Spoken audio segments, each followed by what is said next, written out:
I am Frances Moore Lappé. I am co-founder with my daughter Anna Lappé of the Small Planet Institute, based in Cambridge, Massachusetts. The book that is the spark of my talk began when I walked out of a conference where I felt like, the proverbial ton of bricks had landed on me.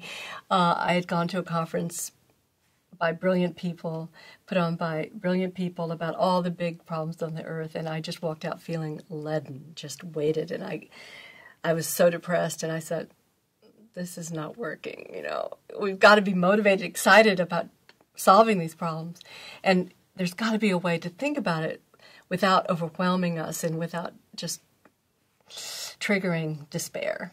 And so I set out to study about what is the messages and what is the reality about where we are in terms of the environmental crisis.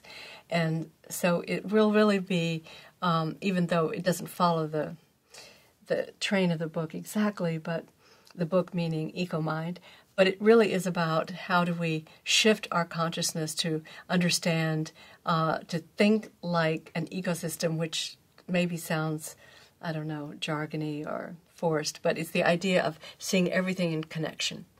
And we start realizing the power that we have, that if everything is connected, then we're all implicated, therefore everything we do matters. And so I say the only choice we don't have is whether to change the world, because whether we're taking an action or not taking an action, we are changing the world.